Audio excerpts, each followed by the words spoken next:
Friends, तो last class के अंदर हमने बॉयल्स लॉ और चार्ल्स लॉ डिस्कस किया था। बॉयल्स लॉ में जो स्टेटमेंट था वो ये था कि अगर मोल्स और टेम्परेचर कांस्टेंट है तो प्रेशर जो है वो एक गैस का वॉल्यूम के इनवर्सली प्रोपोर्शनल होता है। ये बॉयल्स लॉ का स्टेटमेंट था। Pressure is inversely proportional to volume. Then Charles law, जिसमें हमने कहा था volume is directly proportional to absolute temperature, मतलब टेम्परेचर इन केल्विन स्केल। साथ में मैंने ये भी आपको बताया था, यहाँ पर एक और स्टेटमेंट लिखा था चार्ल्स का, जो स्टेटमेंट मैं फिर से रिपीट कर रहा हूँ यहाँ पर। वो स्टेटमेंट ये था कि अगर किसी गैस का वॉल्यूम 273 ml है 0 डिग्री सेल्सियस पर, और अब अगर आप उसका वॉल्यूम, उसका टेम्परेचर 1 डिग्री सेल्सियस बढ़ाते हो तो उसका वॉल्यूम 273 ml से 274 हो जाएगा। 2 डिग्री बढ़ाते हो तो 2 ml से बढ़ जाएगा, 10 डिग्री बढ़ाते हो तो 10 ml से बढ़ जाएगा।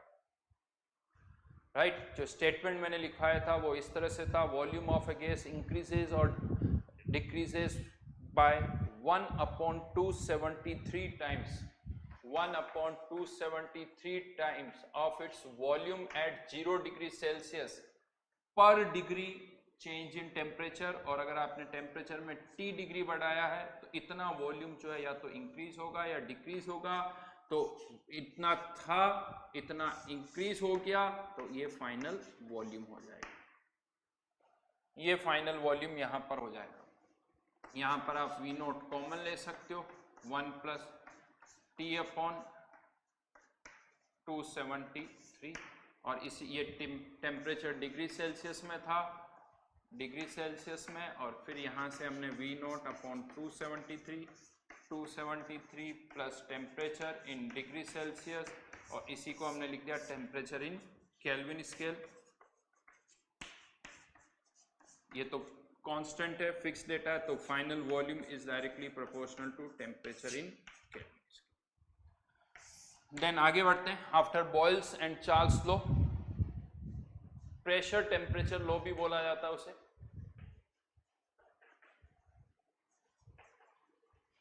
या Gay-Lussac's law.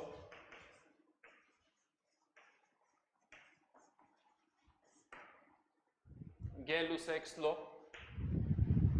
Exactly Charles law और गै-लुसैक्स लॉ सेम है। यहां पर वॉल्यूम है, यहां पर उसकी जगह प्रेशर है। यहां प्रेशर और मोल्स कांस्टेंट थे, यहां पर प्रेशर और मोल्स कांस्टेंट थे, यहां पर वॉल्यूम और मोल्स कांस्टेंट है। स्टेटमेंट पहले लिख सकते हो आप, at constant volume pressure of a gas is directly proportional to pressure of a given amount of gas. Pressure of a given amount of gas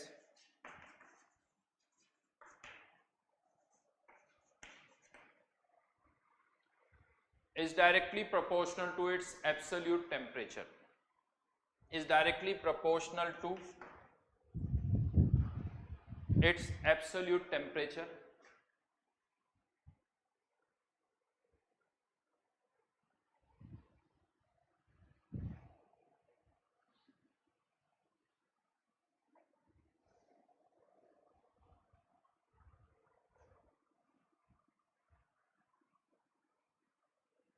यहां पर भी इस तरह के स्टेटमेंट्स दिए जा सकते हैं।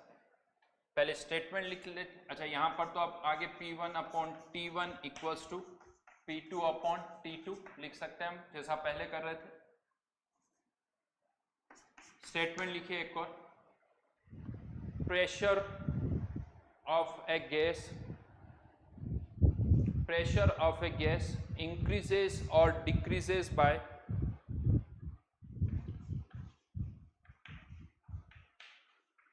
1/273 times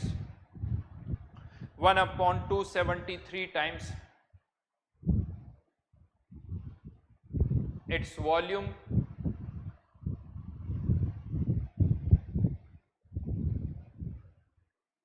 at 0 degree Celsius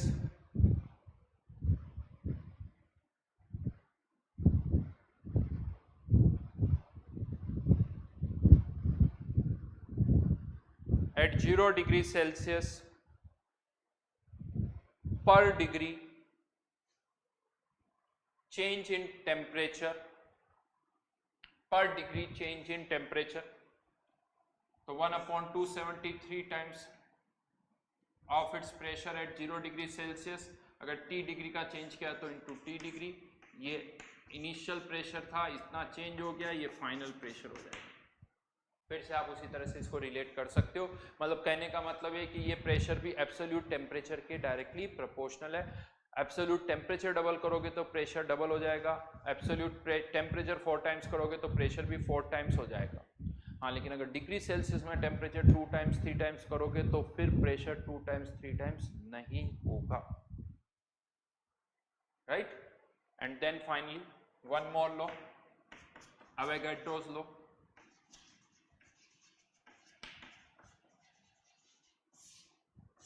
अवोगाड्रोस law, यहां पर हम किसको रिलेट करेंगे? मोल्स और टेम्परेचर को, मोल्स और वॉल्यूम को।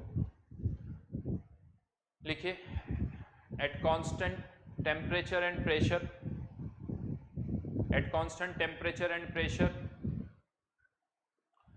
Volume of a gas, volume of a gas is directly proportional to its moles. Volume of a gas is directly proportional to its moles, जहां पर P and T are constant। ये सब कुछ देखिए seriously again आसान है, क्योंकि already आपको PV equals to nRT equation पता है, तो आपने उसमें से P और T को कांस्टेंट कर लिया, तो आप खुद सोच सकते हो क्या होना चाहिए। हाँ, लेकिन मैं बता दूं, पहले PV equals to nRT equation नहीं आई है, पहले ये सब आया था, उसके बाद PV equals to nRT equation आई है, तो हम वो समझ नहीं सकते। ये इतना आसान नहीं है, ये जब जितना अभी हमें लग रहा ना, ये इससे बहुत डिफिकल्ट है, ये इससे बहुत डिफिकल्ट है। चलो इसका एक आपको एग्जाम्पल देता हूँ, ये सब कितना डिफिकल्ट है उसी का मैं आपको बता रहा हूँ, शायद पहले भी बताया होगा। 1906 में, 1906 में, पता बोल्ट्जमैन ने बात है 1906 की, बोल्ट्जमैन ने सुसाइड किया था,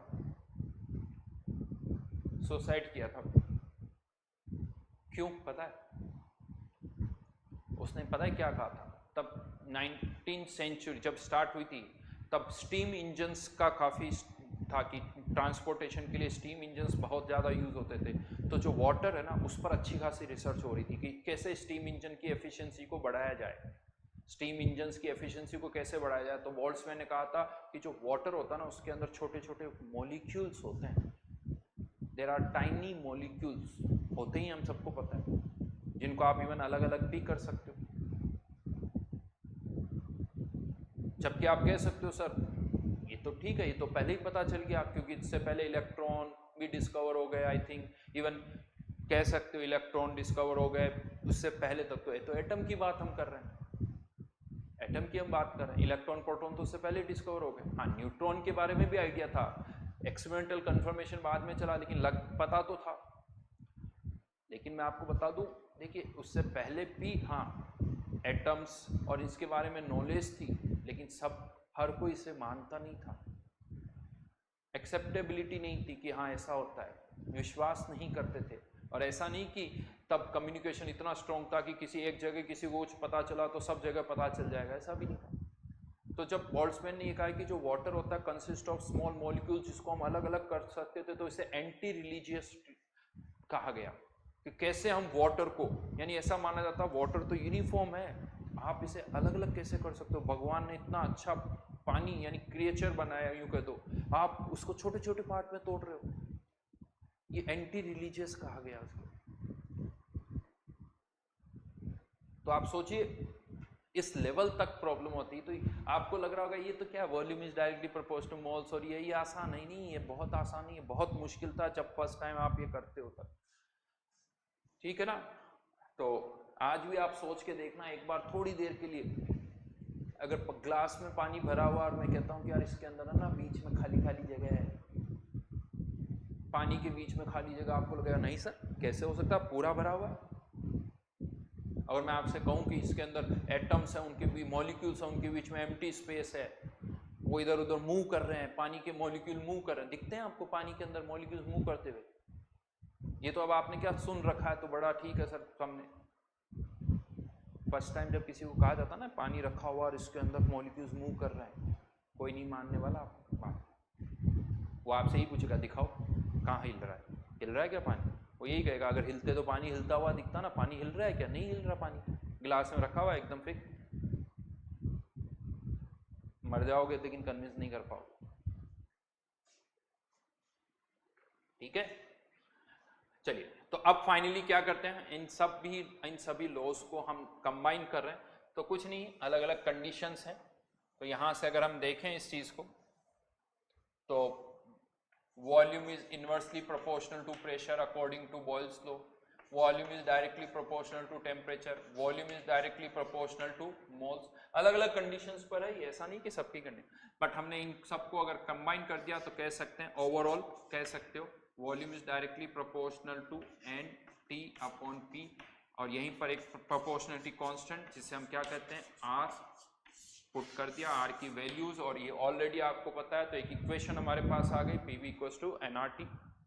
कुछ नया नहीं है, ये सब आपके पास पहले ही थी, बस आपको ये Boyle's law, Charles law, pressure temperature law, Avogadro law क्या होता है ये पता होना चाहिए, और कुछ इसमें ऐड नहीं हुआ है। इक्वेशन को कैसे यूज करना है, प्रेशर की यूनिट क्या क्या होती है, वॉल्यूम की यूनिट क्या क्या होती है, टेम्परेचर की यूनिट क्या होती है, ये हम ऑलरेडी पहले डिस्कस कर चुके हैं, तो यहाँ पर कुछ नया नहीं है। प्रेशर वॉल्यूम में इनमें से कुछ भी गिवन है तो कोई अननोन हम फाइंड आउट कर सकते हैं। नया क्या है अब यहाँ पर उसकी बात करते हैं। तो सबसे पहले यहाँ पर ये जो PV equals to NRT equation है जो हमने यहाँ डिराइव की है, इससे हम बहुत सारे कर्व्स प्लॉट करते हैं।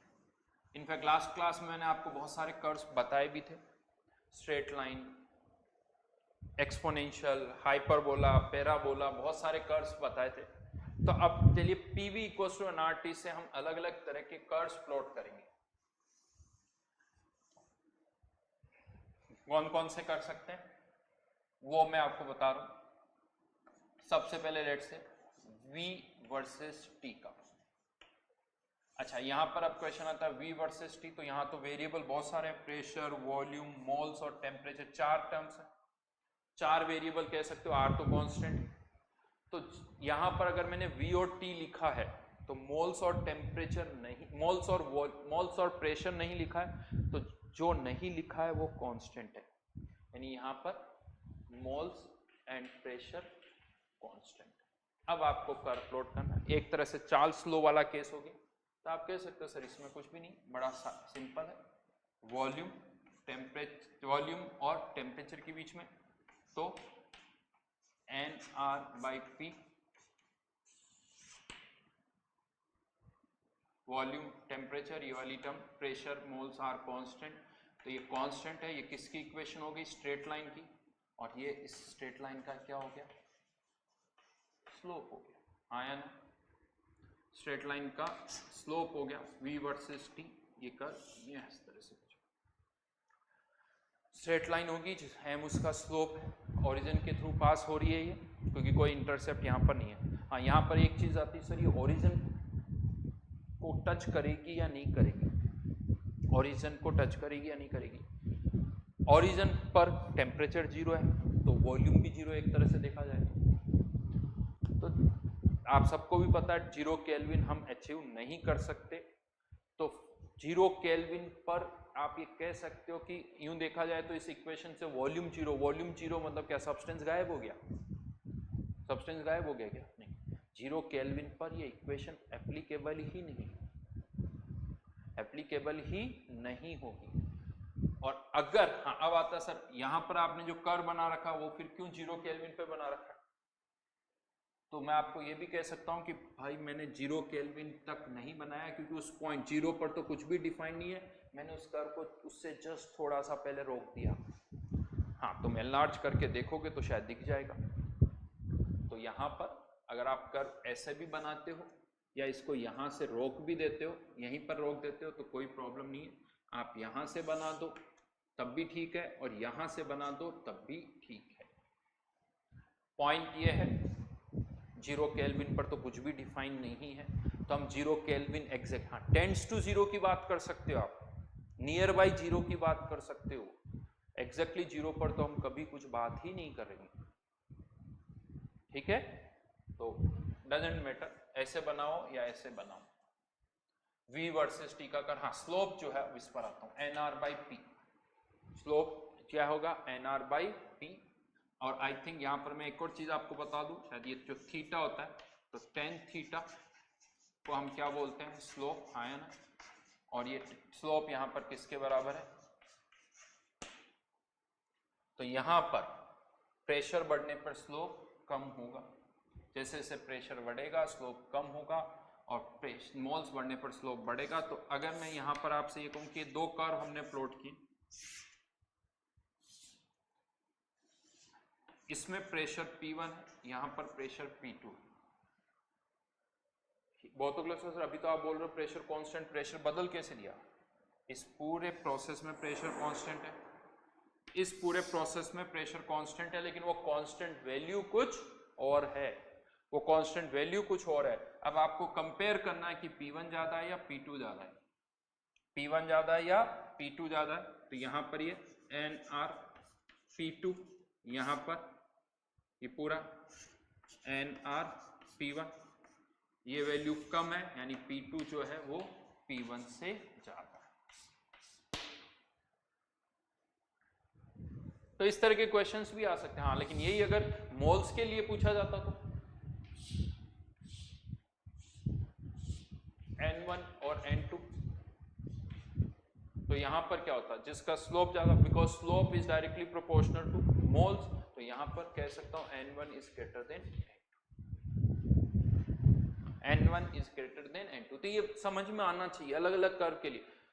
अच्छा, यहां पर जब यहां पर मैं मोल्स लिख रहा हूं तो प्रेशर के बारे में कोई कमेंट नहीं किया, तो यहां पर हम मान रहे हैं कि इसका और इसका प्रेशर सेम है, यहां पर मैं मान रहा हूं कि यहां और यहां मोल्स सेम है, जिसमें कोई जो डेटा यहां पर नहीं कुछ बताया जा रहा है उसमें कोई चेंज नहीं हो रहा है। तो इस तरह के कर्व्स भी आप यहां पर प्लॉट कर सकते हो, जैसे ये मैंने V वर्सेस T का किया है, आप चाहो तो P वर्सेस T का कर सकते हो, आसान आई थी, क्या चेंज होगा, चलिए दो कर्व फिर से बना दीजिए, यहाँ N1 N2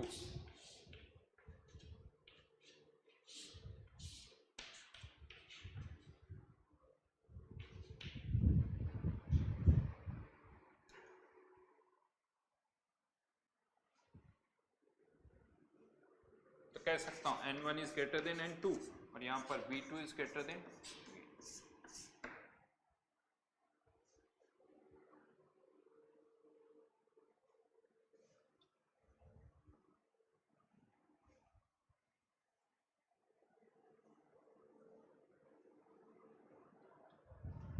third P versus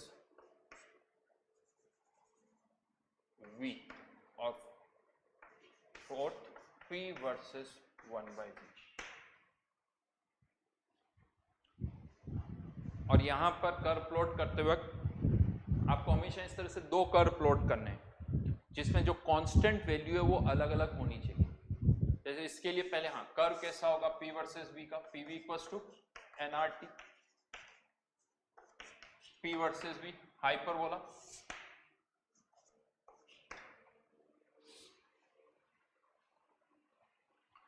अब यहां पर दो कर्व्स मैंने बना दी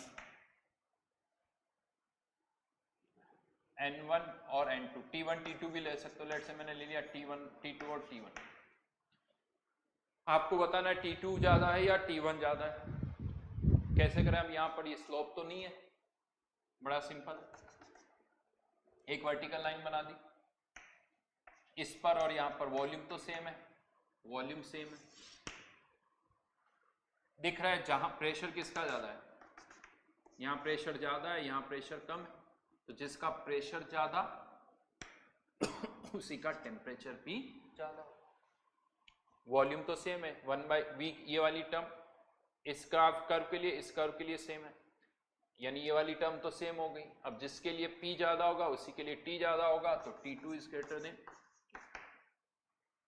मोल्स के लिए भी कर सकते हो, मैंने टेम्परेचर को वेरी करवाया, आप चाहो तो मोल्स को वेरी करवा सकते हो। ये बहुत बेसिक से मैं पढ़ा रहा हूँ, प्रैक्टिस करनी होगी, ये बहुत आसान चीजें हैं, ये आसान है ये, और आपको खुद ये आसान लगेगी, लेकिन जब इनिशियली आप पढ़ना स्टार्ट करते हो ना तो नहीं लगती, धीरे धीरे, क्योंकि इनकी इतनी प्रैक्टिस हो जाती है आपकी, इट्स कॉमन क्वेश्चन, मैथमेटिक्स है ये, इतनी प्रैक्टिस हो जाती है कि ये तो बहुत आसान लगने लगता है। बस प्रॉब्लम क्या होती है, ये ग्राफ आपको पता है, लेकिन पहले फिजिक्स मैथ्स में करते आए तो वहाँ y और x की टर्म में होता है। अब क्या होता है, y और x की टर्म में आसान लगता है, यहाँ पर वो प्रेशर और वॉल्यूम की टर्म्स में आ जाता है ना, तो लगता है ये क्या हो गया, और कोई डिफरेंस नहीं आया। P वर्सेस 1/d, ये इसको पहले समझने के लिए मैं एक पॉइंट आपको बता दूं, y equals to c/x,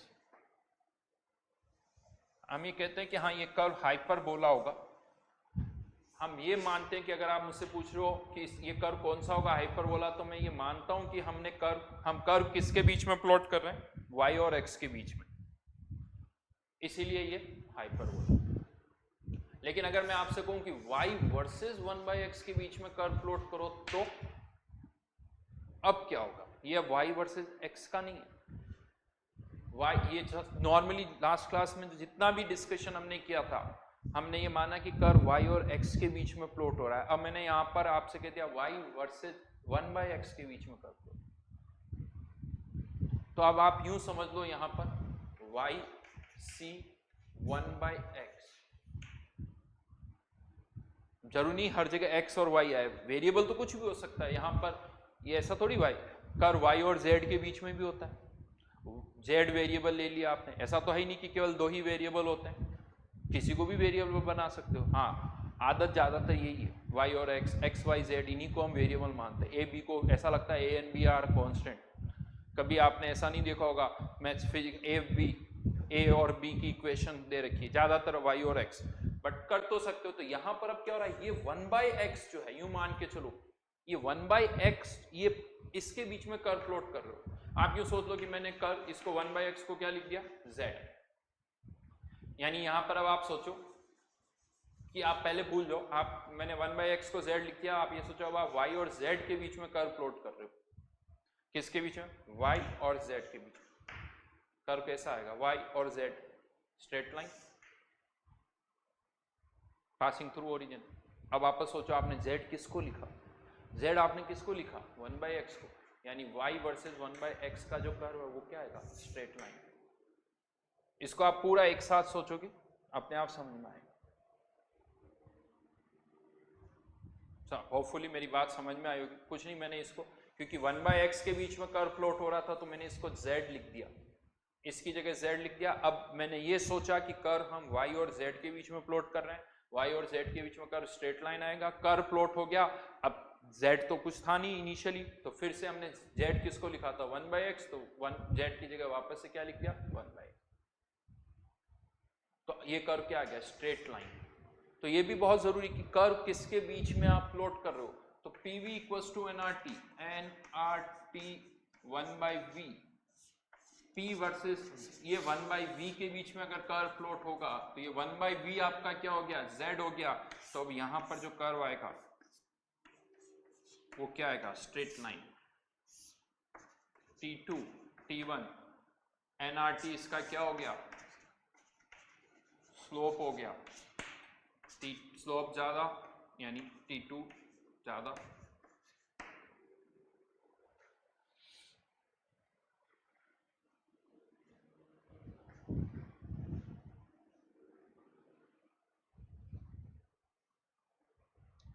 confusion हो इसमें मैं एक तरीका और बताता हूं क्या करना आपको। इक्वेशन तो यही हमारे पास एक ही जिससे कर्व प्लॉट करने, देखो ठीक है ना। क्या कहा गया आपको, P वर्सेस V का कर्व प्लॉट, 1/v का कर्व प्लॉट करना। प्रैक्टिस करो सब हो जाएगा, लेकिन फिर भी तरीका होता है। अगर आपको कंफ्यूजन होता तो जो पहले वाली टर्म है हमेशा उसको हमें y मानना है। इस P वर्सेस V का कर्व था, P को हमने y मान लिया, और 1/v को मैंने x मान लिया, राइट। इसका कर्व प्लॉट करना था, इसको y इसको x।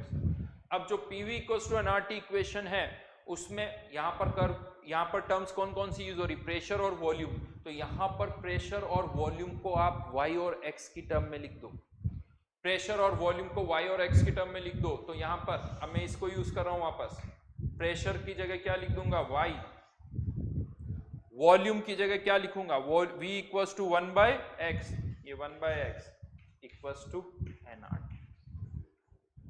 अब आप ये सोचो कि आप कर्व y और x के बीच में प्लॉट कर रहे हो, y और x के बीच में प्लॉट कर रहे हो, y और x के बीच में आप कर्व प्लॉट कर रहे हो, क्या आएगा कर्व, स्ट्रेट लाइन आएगा या नहीं आएगा, आएगा। और y और x के बीच में कर्व प्लॉट किया, कर्व आ गया स्ट्रेट लाइन। अब आपने y किसको माना था, p को, तो y की जगह p लिख दो, x किसको माना था 1/v को, v। तो आपका कर्व किसके बीच में हो गया, p वर्सेस 1/v।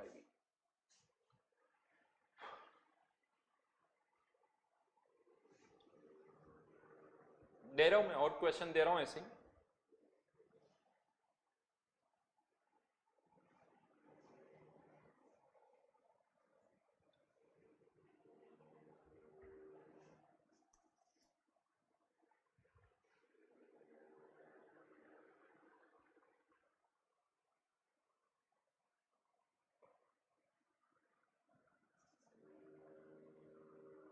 ऐसे ही कर देता हूं।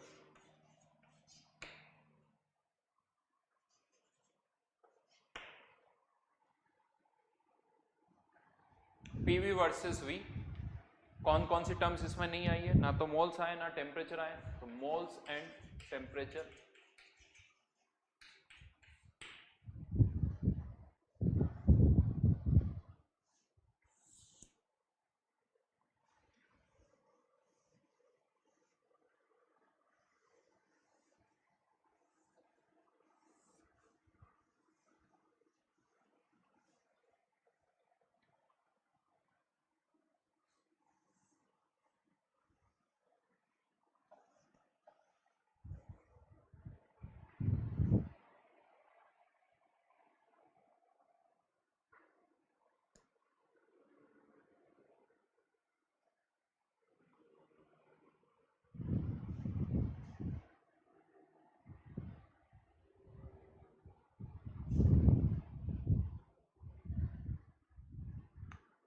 चलिए y और x मान के कर लेता हूं, PV को y माना, V को x माना, तो यहां से P की वैल्यू क्या आ जाएगी, y/x, ठीक है, V की जगह x पुट कर दिया। अब आप PV इक्वल्स टू nRT में, PV इक्वल्स टू nRT में P की जगह y/x, V की जगह x equals to nRT, x cancel out, तो y इक्वल्स टू nRT। यहाँ ना तो n है ना t है, तो इसका n भी कांस्टेंट, t भी कांस्टेंट, मतलब y भी कांस्टेंट। तो y वर्सेस x का कर्व कांस्टेंट, मतलब हॉरिजॉन्टल लाइन। y किसको माना था आपने, PV को, हाँ या ना, x किसको माना था, v को। चाहो तो x और y को हटा दो अब यहां से, इंटरसेप्ट किसके बराबर, nRT। ये क्या हो गया एक तरह से, y equals to 3 line, y equals to 4, y equals to 5, यही हुआ कांस्टेंट। अब यहां पर आप फिर से बना कर सकते हो, ये n2 और यहाँ n1, कह सकता हूं n2 is greater then n।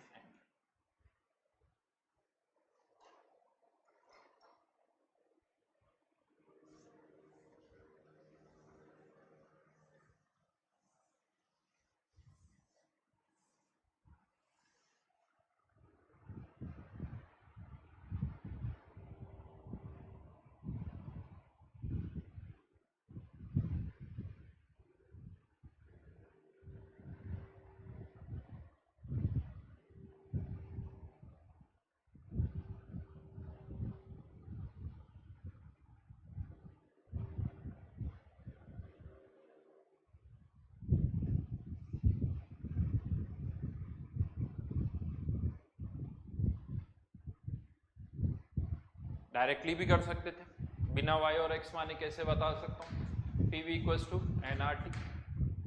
अब आप सोचो PV के बीच, तो यही आपका, यहीं से सोच लो, यही आपका क्या हो गया y, nRT, ये तो कांस्टेंट है, तो y इक्वल्स टू कांस्टेंट, वैसे भी आ जाए PV को y, nRT कांस्टेंट, तो y इक्वल्स टू कांस्टेंट, यही आ रहा है, y equals to nRT, PV equals to nRT।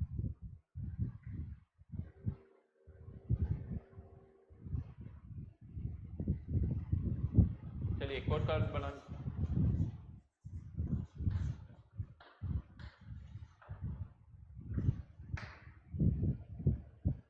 अब आपको बनाना है कर्व।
हो गया?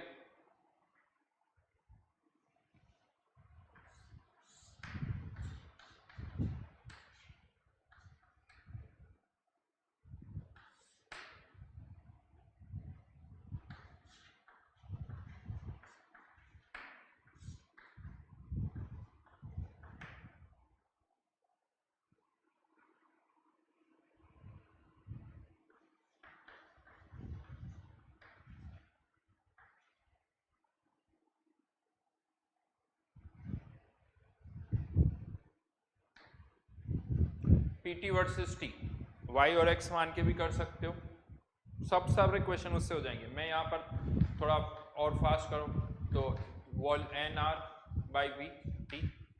अब यहाँ पर हमें क्या चाहिए, PT चाहिए, यहाँ तो केवल P है, तो क्या करो, दूसरा तरीका बता रहा हूँ, ये भी यूज कर सकते हो। यहाँ PT, यहाँ हमें PT चाहिए, यहाँ तो क्या है, तो दोनों तरफ किससे मल्टीप्लाई कर दिया हमें, T से, तो यहाँ पर क्या हो गया, स्क्वायर हो गया। ये PT हमारा क्या हो गया, Y, और ये T जो है वो हमारा क्या हो गया, X, TX है, तो यहाँ पर ये क्या हो जाए, x square.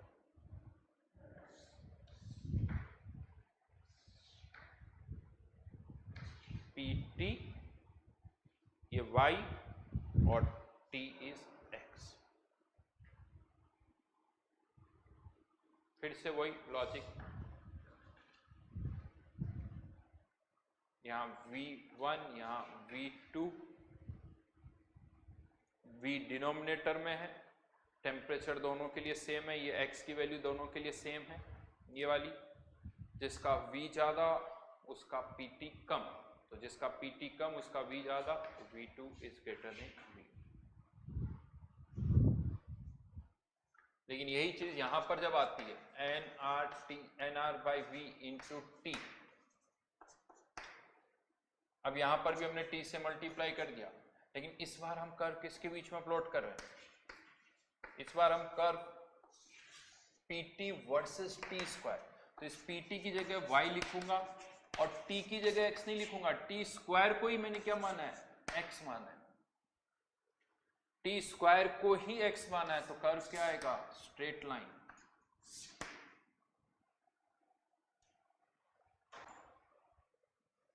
pt versus T square, इसको आप ऐसे समझ लेना, y equals to C X square. ये पैराबोला तो तब है जब आप कर्व किसके बीच में प्लॉट करते हो? y और x के बीच में। लेकिन यही आपने कर्व y और x स्क्वायर के बीच में प्लॉट किया तो ये पैराबोला नहीं, स्ट्रेट लाइन है।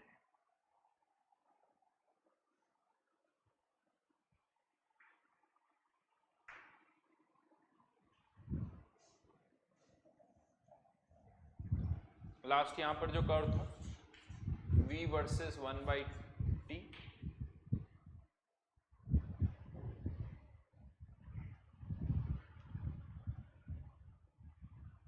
y और x मान के कर लेना। हर एक क्वेश्चन y और x मान के आपको, अगर जिसमें भी आपको लग रहा नहीं समझ में आ रहा है, पहले y और x मान के करो, फिर ये जो कर रहा हूं उसी को देखो। बहुत बार क्या होता है, सर ये समझ में नहीं आया, नहीं इसी को देखना पड़ेगा। नहीं समझ में आया तो जो स्टेप्स मैं कर रहा हूं उसी को फॉलो करनी होगी। मैथमेटिकल स्टेप्स है, थोड़ी देर बाद, थोड़ी देर तक देखोगे अपने आप समझ में आएगा। v n r by p t होता है, लेकिन कर हम उल्टा 1/t के बीच में प्लॉट कर रहे हैं, 1/t के बीच में प्लॉट कर रहे हैं। v वर्सेस t का कर्व होता तो स्ट्रेट लाइन आ जाती, यानी y versus y equals t by x, y और x के बीच में कर्व प्लॉट करोगे हाइपरबोला, लेकिन y और 1/x के बीच में करोगे स्ट्रेट लाइन, यहाँ उसका जस्ट उल्टा। v और t के बीच में करोगे straight line, v versus 1/t के बीच में करोगे हाइपरबोला।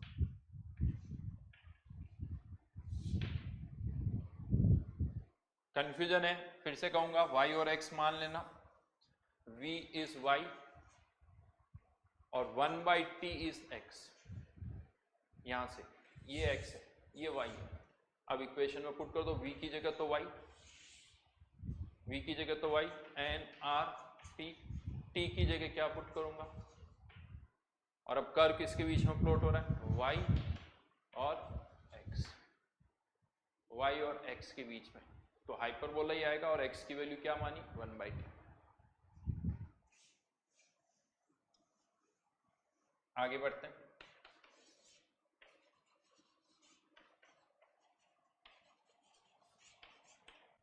और ये जो मैं डिस्कस कर रहा हूं ये फिजिक्स में भी आपकी काफी हेल्प करेगा। फिजिक्स में थर्मोडायनेमिक्स टॉपिक आएगा जिसमें हम बहुत सारे कर्व्स प्लॉट करते हैं, वहां पर भी ये चीज हेल्प करेगी। हाँ, ये अलग बात है कि ऐसा कोई log v के कर्व्स तो नहीं आते, simple p versus v versus t ऐसे ही कर्व आते हैं, बट फिर भी ये पता होना चाहिए कर्व जब हम प्लॉट करें। जेई के अंदर ऐसा हो सकता है कि रादर देन एक सिंपल सा कर्व दे p वर्सेस v का, उसको log p versus log v में भी कन्वर्ट किया जा सकता है। अब यहाँ पर क्या करेंगे, कुछ नहीं करना है, जब भी log का कर्व हो।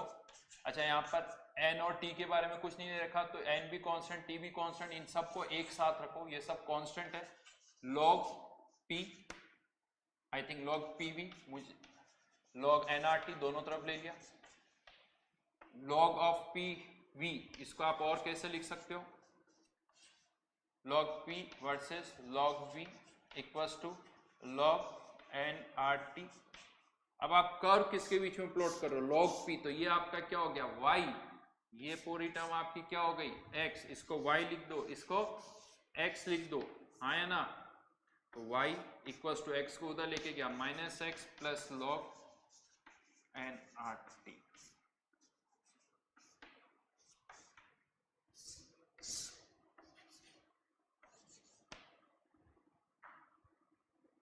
क्या आएगा? माइनस साइन है, स्लोप क्या होगा? नेगेटिव।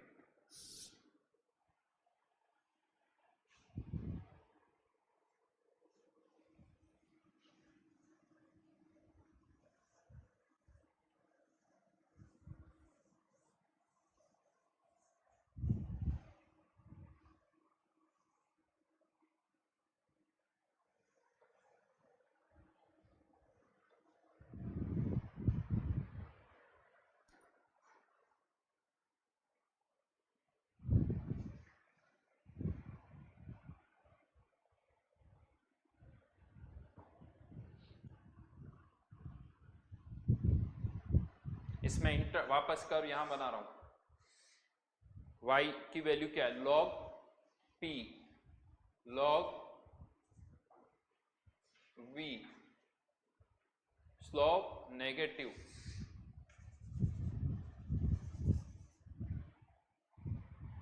यस ये कट करेगा।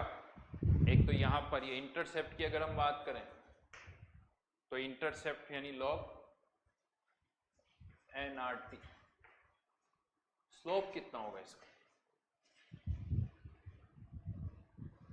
स्लोप कितना है -1, स्लोप इज -1।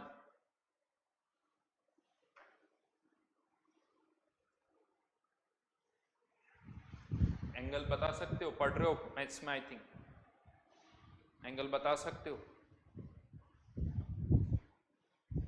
1045 डिग्री कितना होता है 1, 10 135 डिग्री -1 135। अच्छा यहां बड़ा इंटरेस्टिंग चीज आती है,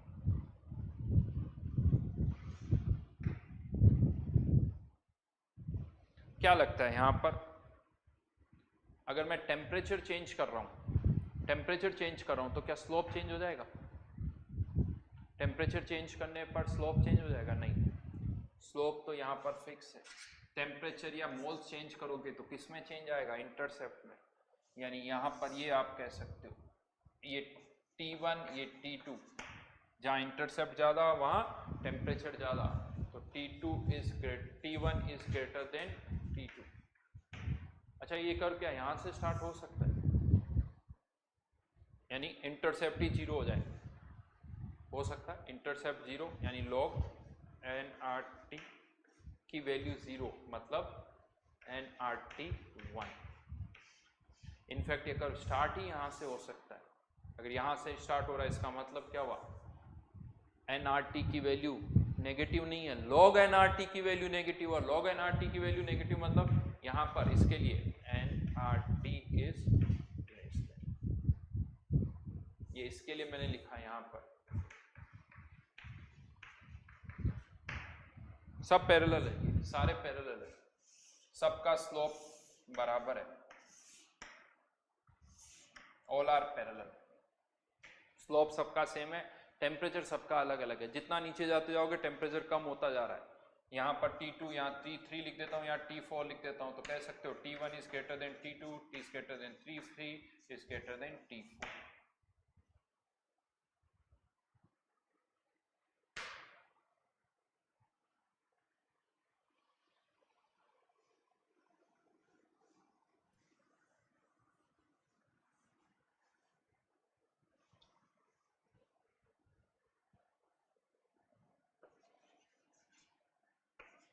चलिए आप बनाइए log v versus log t,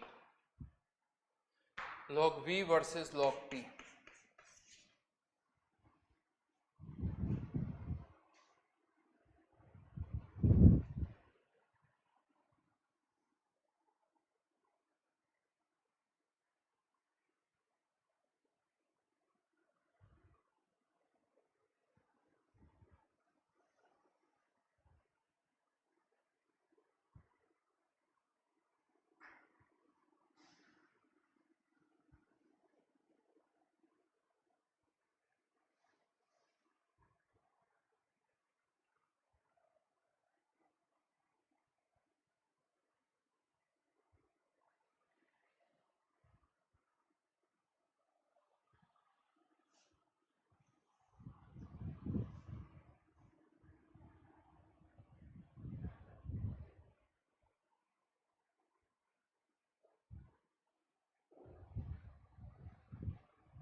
यहां पर अब क्या होगा, v इक्वल्स टू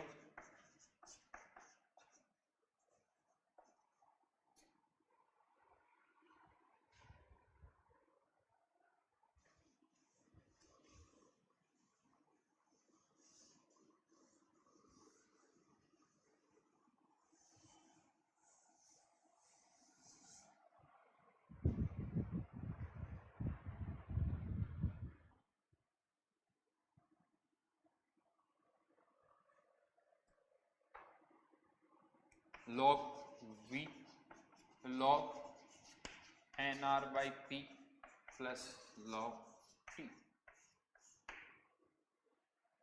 ये y ये x, अब की बार स्लोप पॉजिटिव। इसके लिए N R by P greater than 1, N R by P 1, N R by P less than. Angle सबका सेम, स्लोप सबका 145 डिग्री।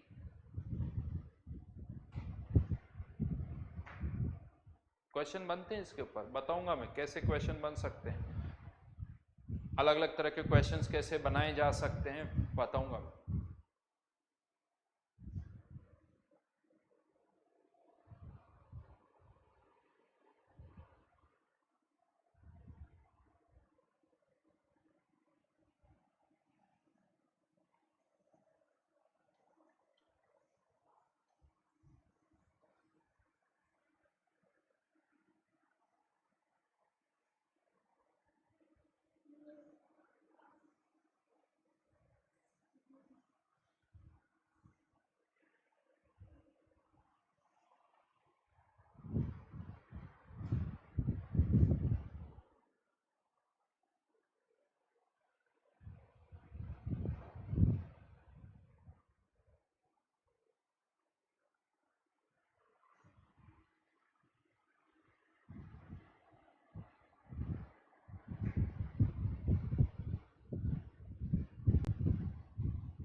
चलिए आगे बढ़ते हैं।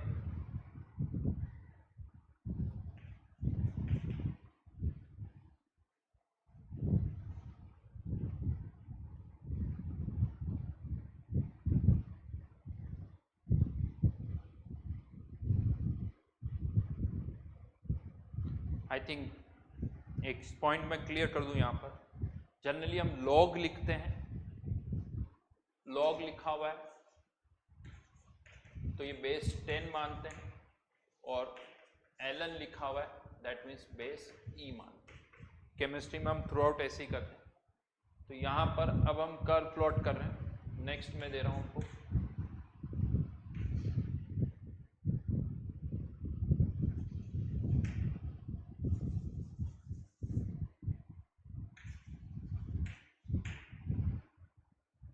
V वर्सेस ln t का,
करिए।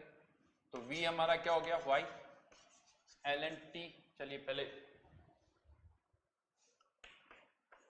x, तो t इक्वल्स टू e की power x, pv equals to nRT। तो p की जगह मैं क्या लिख सकता, p तो कांस्टेंट है, v की जगह y n r by p, t की जगह e की पावर x। कर्व किसके बीच में हम प्लॉट कर रहे हैं, y वर्सेस x यानी ln t के बीच में, और y is what, v। Curve कैसा आएगा, इस तरह से। यहां लिख देता हूं इसको, v वर्सेस ln t का कर्व हमने प्लॉट किया है।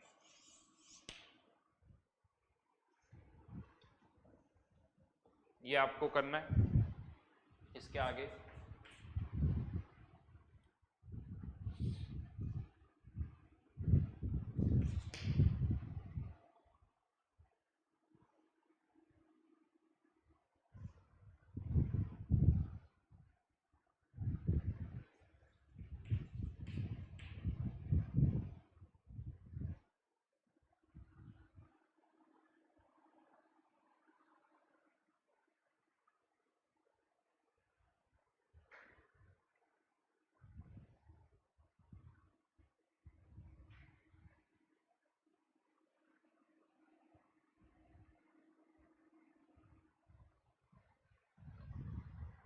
ये कर्व कैसा होगा,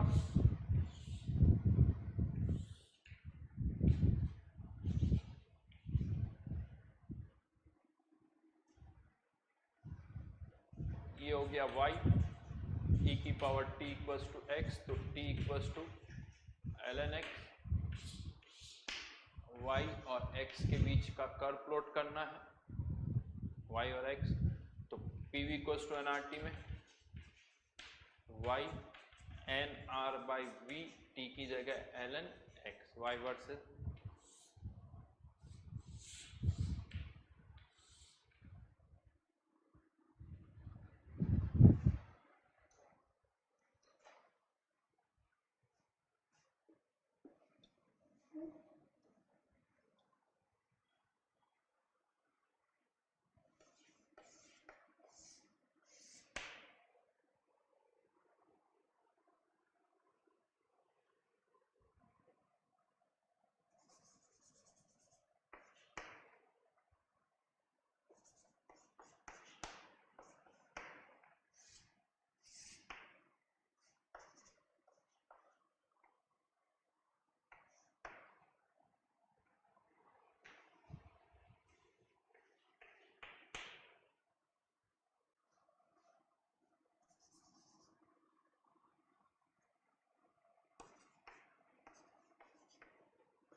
करिए, ये क्वेश्चन है।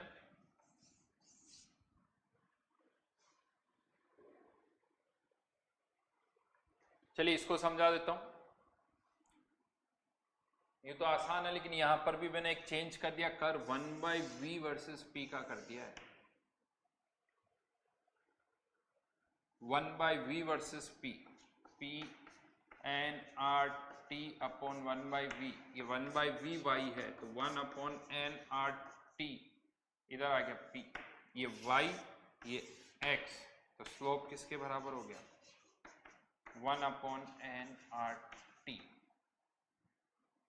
ठीक है, तो अगर t2 है तो स्लोप कितना? 10 60 डिग्री, आई थिंक जिसकी वैल्यू कितनी होती है? √3, और 1/n r t1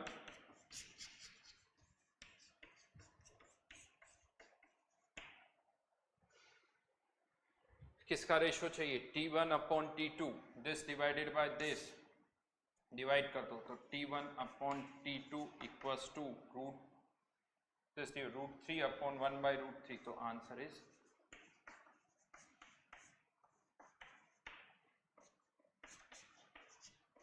जल्दबाजी में मिस्टेक अगर होती है तो आंसर जो है आंसर 3 की जगह 1/3 आ जाएगा। अगर आपने p वर्सेस 1/v का कर्व लिया है, p वर्सेस 1/v का कर लिया, तो ये स्लोप nRT2 होता, 1/nRT2 नहीं होता, यानी nRT2 की वैल्यू √3, दूसरे की वैल्यू 1/√3, तो ये आंसर में जो अभी 3 आया है 1/3 आता। यहां पर log p versus log v, अभी जस्ट हमने किया भी था, log p minus log v,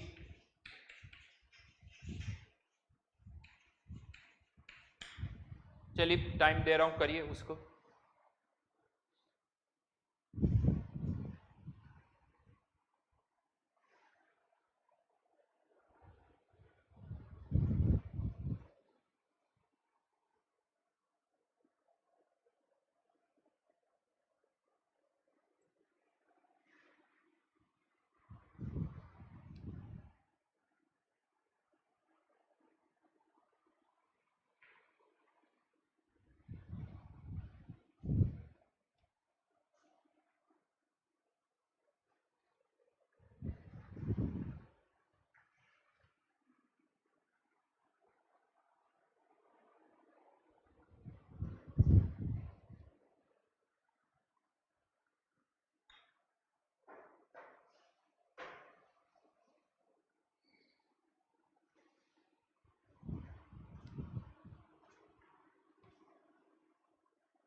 तो यहां पर अच्छा, ये जो टर्म्स हैं, ये डेटा पता है क्या? ये log 2 की वैल्यू याद रखिए 0.3010, बहुत बार 0.3 ले लेते हैं क्योंकि 0.3010 में 1 का कोई ज्यादा इफेक्ट नहीं होता, बट एग्जैक्ट वैल्यू ये है। log 3 की वैल्यू एग्जैक्टली 0.4771, log 5 की वैल्यू भी 0.6990 ऐसे आती है, जिसे रफली 0.7 ले लिया जाता है, इसे रफली 0.3 भी ले लिया जाता है यहाँ पर। ठीक है, ये जस्ट इंफॉर्मेशन मैंने दी है। तो यहाँ पर आप कह सकते हो कि ये वैल्यू जो है वो किसके बराबर है? log 3 के बराबर है, लेकिन यहाँ माइनस में है। log 2 की वैल्यू तो 0.303 होती है, लेकिन log 1/2 की वैल्यू जो होगी वो माइनस में होगी, राइट? तो ये वैल्यू किसकी है? log 1/2 की। तो बड़ा आसान, इंटरसेप्ट, ये वाली टर्म इंटरसेप्ट है, राइट? तो यहां पर t1 के केस में log nRT1 equals to log 3, right? तो nRT1 इक्वल्स टू, यहां लिख रहा हूं मैं,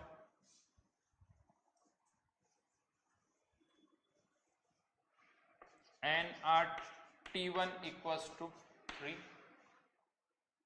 सेकंड वाले पार्ट में ये क्या है, एक तरह से log 1, ये 0 मतलब क्या, log 1, तो log 1 nRT की वैल्यू, nRT जो भी है ये, इसकी वैल्यू 1, और ये t दे रखा है कितना, 300। और third equation log nRT2 equals to 1/2। आपको क्या निकालना है, T1 T2 रेशियो ले लीजिए, तो T1 अपॉन T इक्वल्स 3, तो T1 इक्वल्स टू 3T मतलब 3 इंटू 300, 900। और यहां से रेशियो लेने पर T2 अपॉन T 1/2, तो T2 इक्वल्स टू 150 केल्विन।